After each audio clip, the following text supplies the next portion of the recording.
Yes, it has been a while since I've done a G.I. Joe Classified video. Maybe I should do another one. Well, I can finally use this.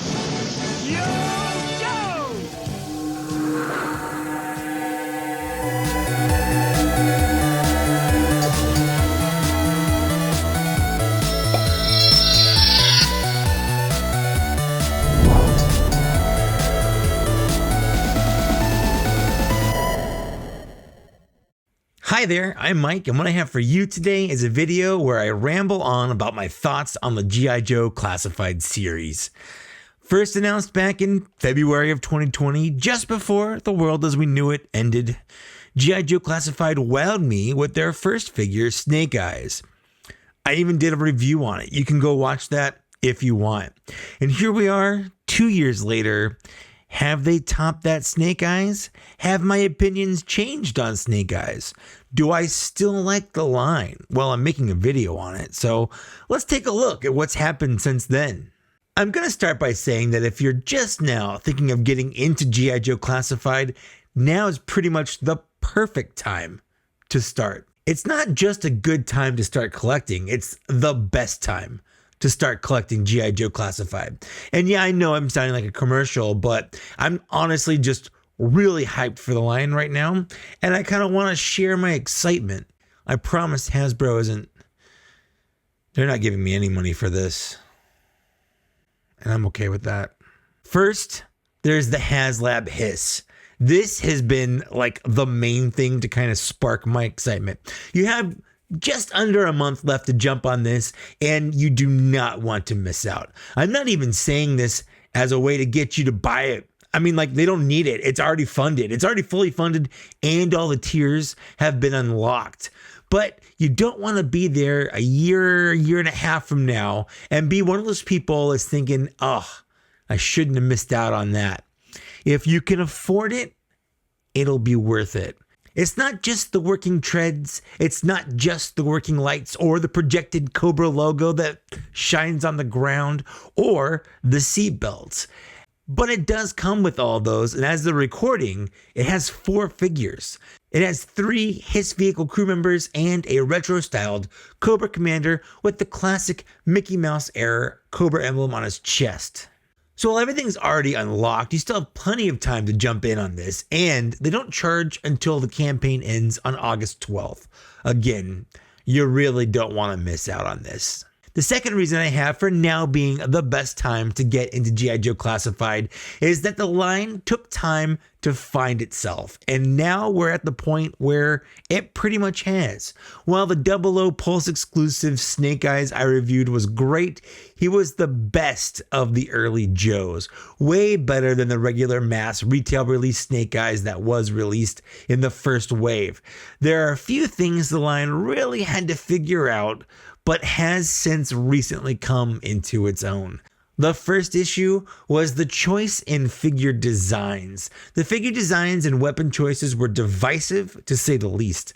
Some people loved the futuristic tech and more realistic, updated looks the figures were sporting, but I feel like a lot of people, even the people like me who are mostly fine with the updated choices, really just wanted figures that looked like the Joes that we played with as kids in the 80s and 90s. They also used sort of futuristic weapons instead of realistic ones, like the electric gun rail that Roadblock came with instead of his classic machine gun. Or maybe it's not even the futuristic weaponry so much as they're just smaller molded Nerf guns, like literal molds that are tooled from Nerf guns. Meaning the weapons that some of the Joes were holding are actual Nerf guns, which, you know, Nerf is owned by Hasbro, I get that. I mean, it kind of makes sense on paper, but when you look at the figures holding the Nerf guns, it just looks like they're firing Nerf guns at each other, and that's not fun. Not really. Recently in the line, we've got the classic versions of Storm Shadow and Spirit with some updated tweaks, and they're easily some of the best figures in the entire line. But I can't help but think that if these figures came out in 2020 or even early 2021, they just wouldn't be as good as they are coming out now. Also, one of the nicer things for newer collectors is that Hasbro is going to release retro versions of classic figures that have been repainted to look like the retro versions of themselves. And that actually kind of sucks for those of us who have buying figures from the beginning. If we now want the more retro looking Baroness or Gung Ho with that 80s look, we have to repurchase figures that we've already made. Whereas if you're just getting into the line now, you can go straight to the best versions of those characters. They've also made a couple of updates to figures from the first wave, mostly Roadblock, Scarlet, and Duke. They had this gaudy gold paint on them, and they've toned that down, giving them a better look, but still. But it wasn't just the growing pains of the line trying to figure out who it was and who its target audience was. We had another issue in 2020 and 2021 that was really no fault of Hasbro's, but it was a problem nonetheless, and that was distribution issues. Despite having pre-ordered Wave 1 as soon as the figures were up for pre-order, I didn't get my Wave 1 until early 2021. A year after they were announced. I actually got Wave 2 before I even got Wave 1 because of how messed up the distribution of the earlier waves were. I didn't see any G.I. Joe classified figures on shelves until well into 2021, well over a year after the line had been out. But to also add insult to injury, Hasbro offered a subline of classified figures called Cobra Island that were Target exclusive, and they famously sold out as soon as the figures were up for pre-order. And again, no one really ever saw them in stores, or if they did, they bought them as soon as they did and scalped them. If you wanted a Baroness or a Cobra Trooper, the only realistic way to get those at the time was to pay ridiculous eBay prices or just get lucky. Eventually, after a year or so, these figures were re-released in much larger quantities through Target, and people like me who completely missed out were able to get the figures that were missing. But it was a very frustrating time to collect during this time, and a lot of people stopped collecting because of it. But recently, Cobra Island figures have been very easy to get. Target really seems to have figured itself out, thankfully. So while I feel the line isn't perfect, in fact, it got off to a very bumpy start. It drove a lot of people from collecting it. People who were either turned off by the designs or people who just found it too frustrating to find the figures that they wanted. I do feel like a lot of those issues are thankfully now in the past, making now the perfect time to jump into the line or come back to it. As of right now, you haven't missed anything that you can't easily get, and the best of the line is less than 6 months old. Now, I know what you might be asking, Mike, if you like G.I. Joe so much, what are some of the ones I should be getting? Yeah, I figured you'd say something like that. Well, you're in luck. I made a list. Should I have made this list its own video? Well, that would have made better sense for the channel and the YouTube algorithm sense. Lists always do really well on YouTube, but I figure, nah. But I've broken up a list of 10 figures, 5 Joes, 5 Cobras. Let's get started with those Joes. Number 5, Breaker and the Battle Ram. Firstly, yeah, it's a vehicle too, but a pretty good one. And Breaker is a classic member of the Joes. And he kind of looks like Bradley Cooper.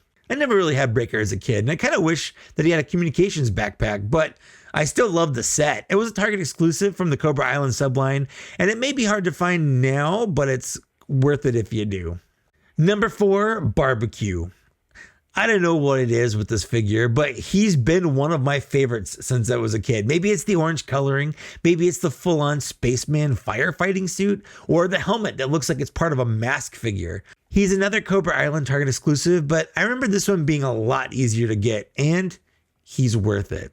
Number 3, Roadblock Heavy Artillery. It took 3 tries, well, like 2.5 tries before we got this as an Amazon exclusive that finally gave us what we were looking for. A Roadblock that looks like he stepped out of the cartoon and doesn't have a silly space gun. I never had a version 1 Roadblock as a kid, but he was my favorite character in the cartoon, so I'm very happy to have him. Number 2, Snake Eyes, Commando, and Timber. Snake Eyes may be iconic, but I'm honestly getting pretty tired of him. Hasbro knew he was popular and they really laid into him pretty hard. And part of that was also due to the movie. But weirdly, my favorite Snake Eyes isn't even a ninja. It's the Commando version that doesn't even have one Arashikage symbol on him.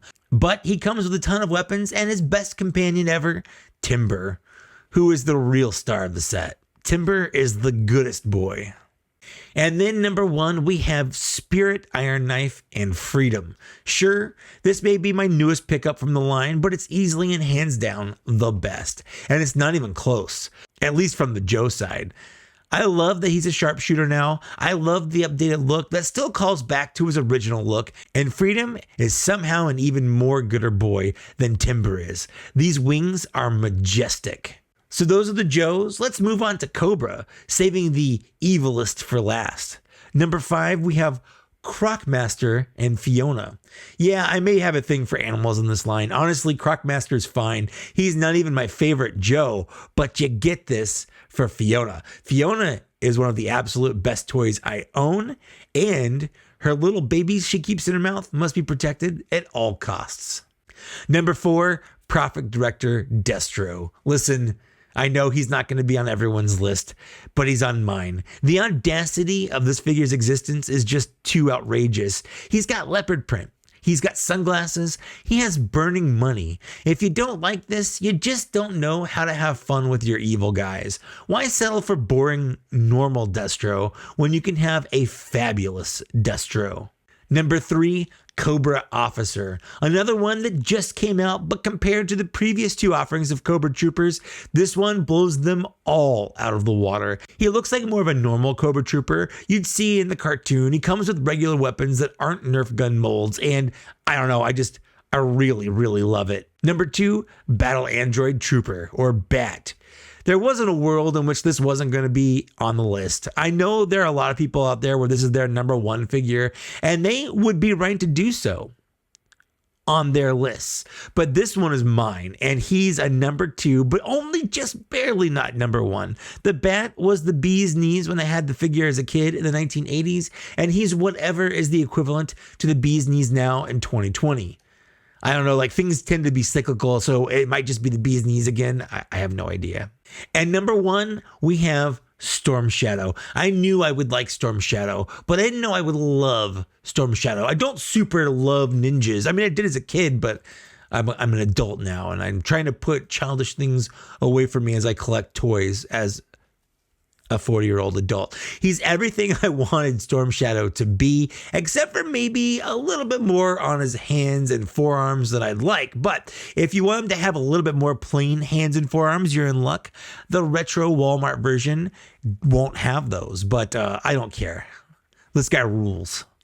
And while I'm at it, here are some toys I wish were better. Real quick, number 5, Gung Ho. We're getting a better one soon, but this one it doesn't even look like Gung Ho to me. Number 4, Red Ninja. I don't know, I never cared about him. I don't know why. It's the ninja thing. He's red. He just doesn't look like a G.I. Joe or a Cobra to me. Number 3, Beachhead. His weapons are green and literally Nerf guns. I don't like it. Number 2, Viper. What should have been one of the best figures in the line just kind of flopped for me. Maybe my expectations were too high, but I think the execution really kind of fell flat. And number 1, Cobra Commander. Luckily, we're getting a classic retro one with the HISS tank, but damn it if this guy doesn't look like Miles Mayhem from Mask and not Cobra's ruthless leader. I know what they were going for, and I appreciate it. It just did not land for me at all. And just for fun, the figure I think a lot of people have been sleeping on, but I think looks great, is Arctic Storm Shadow. I promise I don't have a huge bias towards him, but this guy's only crime really was not being the regular version of Storm Shadow. Other than that, I actually think he's a good figure, and he's a G.I. Joe to boot. So that's my video on G.I. Joe Classified. Let me know what you think down the downstairs area. Again, we have less than a month for the HISS tank campaign to end, and then that long year of waiting until it actually comes out. Let me know if you are backing it. Let me know if you're not. I love to read and respond. Do you agree with my lists on here? Do you agree with my reasonings for G.I. Joe being a better line than it was and a good time to collect? I love to read and respond to those. Also, if you could do me a favor, like, share, and subscribe. That goes a long way to helping out the channel. And with that, I'll see you later. Thanks so much for watching. Thanks for getting this far. Bye.